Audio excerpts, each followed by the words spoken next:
Hello students, welcome to BK Vidyalaya. आज अब हम लोग फिर से एक बार चैप्टर 3 विद्युत धारा का इम्पोर्टेंट प्रश्न पार्ट 2 डिस्कस करने जा रहे हैं। पार्ट 1 हम लोग डिस्कस कर चुके थे, आज हम लोग पार्ट 2 डिस्कस करने जा रहे हैं। ये प्रश्न एग्जाम में बार बार आते हैं, इसलिए इसको अच्छे से ध्यान से पढ़िए और याद करिए, ठीक है। तो हम लोग आज की क्लास शुरू करते हैं। उससे पहले आप मेरे चैनल को ज़रूर लाइक, शेयर और सब्सक्राइब करें, ताकि आने वाली वीडियो का नोटिफिकेशन भी आपको मिले और उस वीडियो को आप देखें और अपने एग्ज़ाम में अच्छे से परफॉर्म करें। चलिए शुरू करते हैं। पहला क्वेश्चन देखिए, कहता है धारा घनत्व का ऐसा मात्रक क्या है। धारा घनत्व क्या होता है? जे, ठीक है।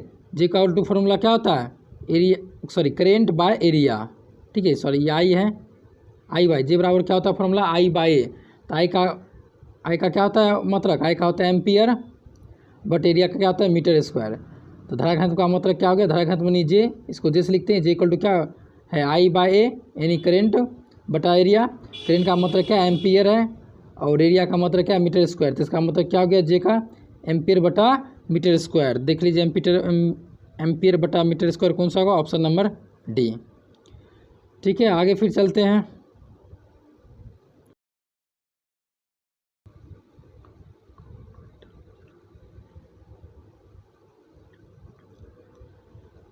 फिर अगला क्वेश्चन देखिए, धारा घनत्व और अनुगमन वेग में संबंध है। कौन सा संबंध है जरा देखते हैं। आई इक्वल टू फॉर्मूला होता है करेंट बराबर होता है N E A V D, ठीक है। यहाँ पे वी डी क्या है? वी डी अनुगमन वेग है। ए क्या है? एरिया होता है। ई क्या है? इलेक्ट्रॉन पर जो आवेश होता है वो होता है। और एन जो होता है एकांक आयतन में, किसी चालक के एकांक आयतन में कितना इलेक्ट्रॉन है वो होता है, ठीक है। तो हमको धारा घनत्व और अनुगमन वेग में संबंध निकालना। तो देखो इस ए को हम इधर ले आते हैं, इस ए को इधर ले आएंगे तो क्या होगा? आई बाई ए हो जाएगा। एलएचएस में ले आएंगे तो क्या होगा? एन ई वी डी, ठीक है। तो आई बाई ए को ही जे बोलते हैं, ठीक है। तो जे बराबर क्या हो जाएगा? जे बराबर हो जाएगा एन ई वी डी, ठीक है। वी डी अनुगमन वेग। तो देख लीजिए ऑप्शन जे बराबर N E V D. Actually इसमें भी लिखा हुआ है, वी डी नहीं लिखा हुआ है। तो देख लीजिए आप इसके हिसाब से कौन सा होगा? N E V D. Option number B हो जाएगा एन ई वी, यानी वी डी एक्चुअली है वी डी, ठीक है। तो इसका ऑप्शन नंबर क्या हो जाएगा? बी। आगे फिर चलते हैं। कहता है किरचॉफ का विद्युत परिपथ संबंधी प्रथम नियम आधारित है। प्रथम नियम आधारित किस पे आधारित है? प्रथम नियम है आवेश संरक्षण पे आधारित है। प्रथम नियम क्या कहता है? किसी भी जंक्शन, कोई जंक्शन में विद्युत परिपथ में तो जितना करंट आएगा उतना ही करंट क्या होगा? जाएगा, ठीक है। तो एक्चुअली यहाँ पे आवेश, जितना करंट आ रहा है मतलब क्या? आवेश आ रहा है, आवेश है। जितना आवेश आया उतना आवेश जाएगा। सिंपल बात है, आवेश संरक्षित रहता है ना, अब इसका लॉस नहीं होगा। तो मैंने 10 कूलम आवेश आ रहा है, यहाँ भी 20 कूलम आ रहा है, इसका मतलब 30 कूलम आवेश जाएगा दोनों मिला के, ठीक है। आवेश आ रहा है उसी को, तो आवेश जब फ्लो करता है उसी को तो करंट बोलते हैं, ठीक ना। तो जितना करंट आएगा उतना करंट जाएगा, या फिर जितना आवेश आएगा उतना आवेश जाएगा, क्योंकि आवेश संरक्षित रहता है, आवेश का कहीं लॉस नहीं होगा। तो ये आवेश संरक्षण के सिद्धांत पर आधारित है। आगे फिर चलते हैं। फिर एक किरचॉफ का पास नियम, दूसरा नियम किस संरक्षण के सिद्धांत पर आधारित है? किसके संरक्षण के सिद्धांत पर आधारित है? तो दूसरा नियम क्या है? ऊर्जा संरक्षण के सिद्धांत पर आधारित है। दूसरा नियम क्या कहता है? कोई भी बंद लूप है, ठीक है, बंद परिपथ है, तो बिंदु ए से लेके, बिंदु मान लीजिए है, बिंदु ए से लेके इधर जितना भी विभवांतर, मान लीजिए विभवांतर जितना भी है, पूरे विभवांतर को जोड़ते हुए फिर हम बिंदु ए पर आ जाएंगे, तो टोटल विभवांतर का जो होता है सम होता है 0, डेल्टा भी 0 होता है। मतलब किसी बिंदु परिपथ में किसी एक बिंदु से घूमते हुए फिर दोबारा उसी बिंदु पर पहुंचेंगे तो टोटल विभवांतर का सम क्या हो जाएगा? योग क्या हो जाएगा? 0 हो जाएगा। एक्चुअली किस पे आधारित है?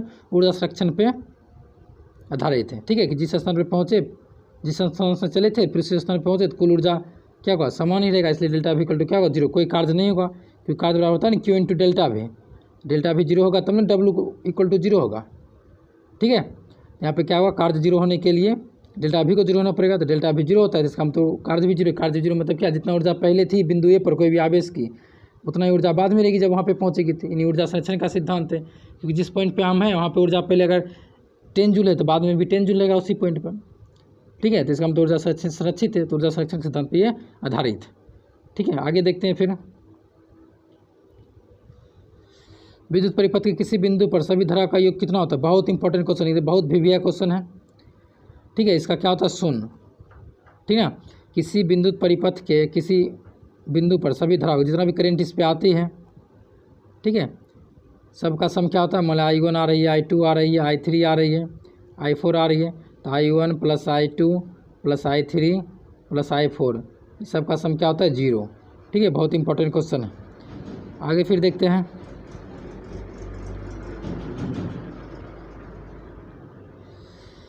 व्हीटस्टोन ब्रिज का उपयोग होता है, तो व्हीटस्टोन ब्रिज का उपयोग कहाँ पे होता है, इसका इस्तेमाल हम लोग करते हैं प्रतिरोध मापने के लिए। आपको पता है व्हीटस्टोन ब्रिज में क्या होता है, 4 प्रतिरोध होता है, 1 2 3 4। इसमें क्या होता है, 3 का वैल्यू हमको पता रहता है, R1 R2 मान लेते, इसको R3 मान लेते, इसको R4 मान लेते। इसमें क्या होता है, मान लीजिए 3 का वैल्यू पता होता है, 1 का वैल्यू हम निकालते, किसके कैसे निकालते हैं, संतुलित व्हीटस्टोन ब्रिज का जो सूत्र होता है R1 बटा R2 बटा बराबर R3 बटा R4।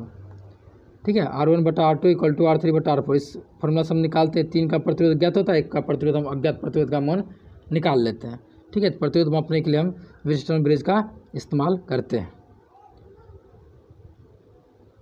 फिर आगे देखिए, कहता है किसी परिपथ में धारा का मापने के लिए लगाते हैं, क्या लगाते हैं, धारा को मापने के लिए मीटर लगाते हैं। बहुत ही आसान क्वेश्चन है, बी। फिर देखिए, कहता है सामान्यतः मीटर सेतु की लंबाई कितनी होती है, मीटर सेतु की लंबाई सामान्यतः जनरली जो होता है 100 सेंटीमीटर होती है। ठीक है, बहुत इंपॉर्टेंट क्वेश्चन ये भी है। तो ये कुछ सवाल थे जो इंपॉर्टेंट थे, बहुत इंपॉर्टेंट थे, हाईली इंपॉर्टेंट थे। ठीक है, जिसके एग्जाम आने के चांसेस बहुत बार होते हैं।